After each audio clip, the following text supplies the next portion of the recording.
Thanks for watching. Don't forget to like, comment, share and subscribe to Mufti Tariq Masood, famous scholar.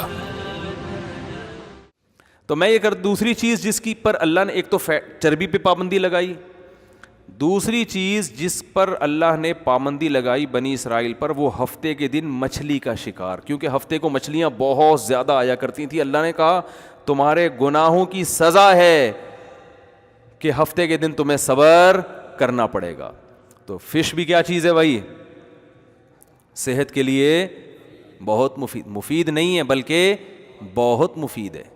لوگ fish بھی نہیں کھاتے ہیں تو پتہ نہیں ایک مہینے میں ایک دفعہ ڈاکٹر نے کہا تھا کہ ایک فش کھا لینا، اور وہ پکاتے کیسے ہیں؟ اس کو کڑھائی میں ڈال دیتے ہیں، تیل میں آئل میں ڈال کے اس فش کا بیڑا غرق۔ وہی جو بازاروں سے آئل خریدنے اس میں پکوڑے کی طرح اس کو اس کی پروٹین سب ختم، اور وہی تیل پھر کھا رہے ہیں۔ تو کہتے ہیں فش کے فائدے ہی نہیں ہو رہے، تو ایسے تو کوئی فائدہ نہیں ہوگا۔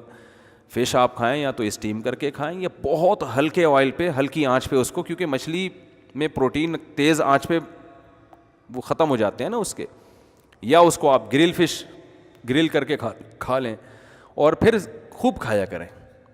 سمجھ رہے ہو؟ یہ نہیں کہ مہینے میں ایک دفعہ آپ نے دو نوالے ڈاکٹر کے مشورے پر۔ یہ 11 بادام تھوڑی ہیں جو آپ نے صبح دیکھو۔ بنگلہ دیش کے لوگوں کی آوازیں بڑی اچھی، میں نے جتنے اچھے قاری دیکھے زیادہ تر بنگلہ دیش کے دیکھیں۔ ہمارے جامعہ میں ایک بنگلہ دیش کے استاذ ہیں، 50 سال عمر ہو گئی، اب تک بال کالے ہیں۔ کیوں؟ مچھلی کھاتے آ رہے ہیں ہمیشہ سے۔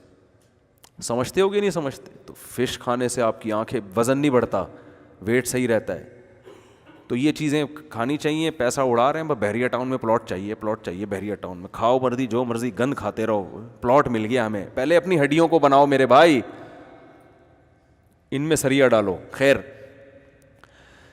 تو جب اللہ تعالیٰ نے بنی اسرائیل پر پابندی لگائی کہ تم نے ہفتے کے دن مچھلی کھانی نہیں، شکار نہیں کرنا ہے، لیکن اللہ نے آزمایا ایسے کہ ہفتے کے دن مچھلیوں بہت آیا کرتی تھی، تو قرآن کہتا ہے کہ 3 حصوں میں بنی اسرائیل بٹ گئے۔ ایک وہ جنہوں نے کیا کیا، انہوں نے کہا کھاؤ یار، اور تھوڑا تھوڑا ان کے دل میں اللہ کا خوف بھی تھا، تو ڈائریکٹ شکار کرنے کے بجائے انہوں نے کہا یہ ہفتے کو اتنی آتی ہیں اور ہفتے کو پھر یہ چلی جاتی ہیں، اتوار کو اتنی آتی نہیں ہے، تو ہفتے کو جال لگا کے ان کو پھانس لو، نکالو اتوار کو۔ تو بات تو وہی ہو گئی نا، ہفتے کو ہی آئیں گی تو ان کو کیا کر لو، پکڑ لو، اور نکالو کس دن؟ اتوار کو۔ تھوڑا سا صبر کر لیتے بھائی، کہ جب اللہ نے ہفتے کو پابندی لگائی ہے، اس کا مطلب یہ جو ہفتے کے دن زیادہ آ رہی ہیں تو یہ اللہ کی طرف سے کیا ہے؟ آزمائش ہے۔ تو وہ اللہ ہم سے ویسے بھی تو نوالا چھین سکتا ہے نا۔ تو جب اللہ نے پابندی لگائی ہے تو اللہ ہم سے ویسے بھی چھین سکتا ہے، تو اللہ کی پابندی پر عمل کر لو، یہ سوچ کر کہ یہ ہمارے لیے اللہ کی نعمت نہیں ہے بلکہ کیا ہے؟ آزمائش ہے۔ لیکن انسان شہوت سے جب مغلوب ہوتا ہے نا تو پاگل ہو جاتا ہے، اس کی عقل پہ پردے پڑ جاتے ہیں۔ اس لیے علماء کہتے ہیں کہ سب سے زیادہ ناکام وہ شخص ہے جس کو اپنی خواہشات پہ کنٹرول نہیں ہے۔ ہمارے حضرت یہ آیت جب پڑھتے نا تو فرماتے تھے کہ یہ جو بے پردہ عورتیں مارکیٹ میں گھوم رہی ہیں نا، یہ بنی اسرائیل کی مچھلیاں ہیں۔ اللہ نے کیا کہا؟ عورت کو بری نیت سے مت دیکھو، پابندی لگا دی۔ لیکن آزمائش ایسی کہ جیسے ہفتے کے دن پابندی تھی اور مچھلیاں چھوڑ دی اللہ نے، تو ایسے ہی نظر جھکانے کا حکم دیا اور مارکیٹ میں کو خواتین سے کیا کر دیا اللہ نے؟ بھر دیا ہے۔ اب عقل مند یہ کہے گا کہ میں جس آنکھ سے عورت کو دیکھ کے حرام لذت حاصل کرتا ہوں، یہ آنکھ مجھے کس نے دی ہے؟ اللہ نے۔ اس عورت کو کس نے بنایا؟ اللہ نے۔ قل ارأيتم ان اخذ الله سمعكم وابصاركم وختم على قلوبكم من الہ غیر اللہ یاتیکم بی۔ اے نبی آپ ان سے پوچھئے کہ اگر اللہ تم سے دیکھنے کی طاقت کو سلب کر لے، سننے کی طاقت چھین لے، تو کوئی خدا ہے کہ اللہ کے ان نعمتوں کے چھیننے کے بعد وہ تمہیں یہ نعمتیں واپس لوٹا دے؟ کتنے لوگ ہیں بینائی چلی گئی، ڈاکٹر نے جواب دے دیا یہ بینائی واپس نہیں آ سکتی۔ یہاں ایک نوجوان ملنے کے لیے آیا، اس کی عمر 18 سال، کہہ رہے بیٹھے بیٹھے میری بینائی غائب ہو گئی، دنیا اندھیری ہو گئی۔ اور ڈاکٹروں نے بتایا کہ ایسی بیماری ہے اس کا کوئی علاج نہیں, یہ نہیں آ سکتی واپس, ساری زندگی کے لیے نابینا ہو گیا. کس قدر خوف کی بات ہے بھائی کہ جو حرام لذت حاصل کر رہے ہیں وہ یہ بھی تو سوچیں کہ جس خدا نے دیکھنے پر پابندی لگائی ہے اس کو ابھی بھی پورا کنٹرول ہے, وہ دیکھ کے غافل نہیں ہوا ہے. وہ چاہے یہ بینائی ہم سے چھین سکتا ہے, نہیں چھین رہا تو اس کا یہ مطلب نہیں ہے کہ وہ ہم پہ مہربان ہے, اس کا مطلب اس سے بڑی سزا دینے کے لیے تیاری کر رہا ہے وہ. تو حضرت فرمایا کرتے تھے جب بھی عورتوں پہ نظر پڑے نا جو بازاروں میں گھوم رہی ہیں, کیونکہ بد نظری بہت آسان ہو گئی ہے, پہلے بڑی مشکل تھی, پہلے خواتین پرانے زمانے میں برقعے میں ہوا کرتی تھیں, افسوس غم بھی ہوتا تھا کوئی دیکھتے ہوئے پکڑے نہ جائیں پٹیں گے, چھپ چھپا کے دیکھ رہے ہیں, کہیں کھڑکی سے جھانک رہا ہے کوئی دیوار پھلانگتے ہوئے پکڑا گیا, صحیح ہے نا. اور اب تو کچھ بھی نہیں ہے, اب تو فخر سے بتا رہے ہوتے ہیں لوگ جا کے, ایک دوست ایک دوسرے کو بتا رہے ہوتے ہیں. تو یہ جو گناہ آسان ہو گیا نا, تو گناہ کا آسان ہونا اس کی علامت نہیں ہے کہ اللہ ہم پہ مہربان ہو گیا ہے, اللہ نے ہمارے لیے نعمتوں کے دروازے کھول دیے ہیں. گناہ کا آسان ہونا اس کی علامت ہے کہ اللہ کی طرف سے آزمائش بڑھ گئی ہے, بڑھ گئی ہے آزمائش. تو بنی اسرائیل کو ہفتے کو دن پابندی لگائی, اور مچھلیاں ہول سیل کے حساب سے کس دن آ رہی ہیں, ہفتے کو. اب ان کو کامن سینس استعمال کرنی چاہیے تھی کہ یار مچھلی کو ہفتہ اتوار کا کیا پتہ, یہ جو ہفتے ہی کو لازمی آ رہی ہے یہ ہمارا امتحان ہے. لیکن کیا کیا ایک فریق نے, کیا کیا, جال لگا دیا, اور شکار کرنا, جال لگا لیتے تھے ہفتے کو اور اتوار کو نکال لیا کرتے تھے کہ دل کے خوش کرنے کو غالب خیال اچھا ہے نا, کہ لوگ کہیں گے یار یہ تو منع کیا ہے پیغمبر نے, تو کہیں کوئی بات نہیں, ہم کوئی ہفتے کو تھوڑی, ہم تو اتوار کو نکال رہے ہیں شکار. تو یہ وہ ہیلا ہے جو حرام ہے. ہیلوں کی بھی دو قسمیں ہیں. ٹیلی ویژن پہ ایک مشہور اسکالر ہیں, میں نام نہیں لوں گا, اکثر آتے رہتے ہیں, تو کسی نے بتایا کہ ایک مفتی نے یہ ہیلا بتایا ہے, اگر اس ہیلے پر عمل کر لیں تو یہ چیز جائز ہو جائے گی. تو آج کل قرآن و حدیث کے نام پہ نا جو بھی بیٹھ جائے بس وہ حدیثوں کے ریفرنس پیش کر دے, لوگ متاثر ہوتے ہیں.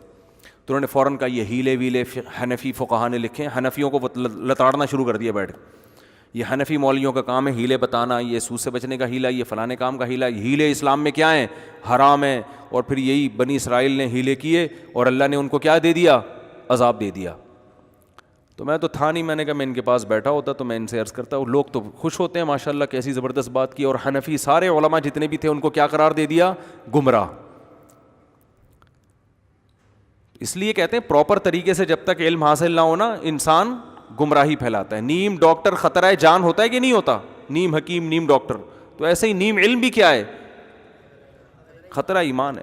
قرآن سے ہی پتہ چلتا ہے کہ جائز ہیلے بھی ہوتے ہیں اور ناجائز ہیلے بھی ہوتے ہیں. بنی اسرائیل کا جو ہیلا تھا وہ بھی ہیلا تھا مگر حرام تھا. ایک ہیلا خود اللہ نے بتایا ہے. حضرت ایوب علیہ الصلاۃ والسلام جب بیمار تھے نا تو آپ کی زوجہ نے آپ کی بہت خدمت کی, بہت زیادہ خدمت کی. لیکن جب انسان بیمار ہوتا ہے تو طبیعت میں ذرا چڑچڑاپن پیدا ہو جاتا ہے, ایسا ہی ہے نا. تو کسی موقع پر خدمت میں ذرا کوتاہی ہو گئی تو حضرت ایوب علیہ السلام نے قسم اٹھائی کہ میں صحیح ہو گیا تو اللہ کی قسم تجھے 100 کوڑے ماروں گا میں. غصے میں نا حضرت ایوب علیہ السلام نے یہ قسم اٹھا لوں گا. اب جب غصہ ختم ہوا تو احساس ہوا کہ اتنی وفادار بیوی جو بیچاری اتنی خدمت کر رہی ہے, تھوڑی سی کوتاہی ہو گئی, اس کو کوڑے مارنا تو کسی بھی طرح بولو نا بنتا ہی نہیں ہے. لیکن پیغمبر قسم اٹھا کے پوری نہ کریں تو پیغمبر کو اس پہ بھی ضمیر مطمئن نہیں ہے. بھائی اللہ کے نام کی قسم اٹھائیے, کہ قسم اٹھا کے پورا نہ کرنا یہ تو اللہ کے نام کی ایک قسم کی, یعنی آپ نے اللہ کو وہ عظمت نہیں دی جو اس کا حق بنتا ہے.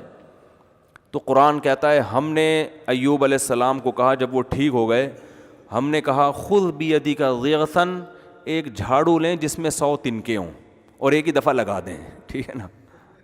ولا تحنس, اور آپ قسم میں حانس نہ ہو, قسم نہ توڑیں, قسم بھی پوری ہو جائے گی. اور بیوی کو بھی پتہ ہے کہ یہ ذلت کے لیے نہیں لگایا جا رہا بلکہ یہ اپنا ایک فارمیلٹی پوری کی جا رہی ہے. تو یہ بھی ایک ہیلا ہے یا نہیں ہے؟ بولتے کیوں نہیں بھائی, یہ بھی ایک ہیلا ہے, تدبیر ہے. تو حنفی علماء جن ہیلوں کو جائز قرار دیتے ہیں وہ اس قسم کے ہیلے ہیں, وہ برائی سے بچنے کے لیے ہیں. اور بنی اسرائیل جو ہیلا کر رہے تھے برائی سے بچنے کے لیے نہیں بلکہ برائی کو حلال کرنے کے لیے, برائی سے جو مقصد تھا اس مقصد کو ختم کرنے کے لیے.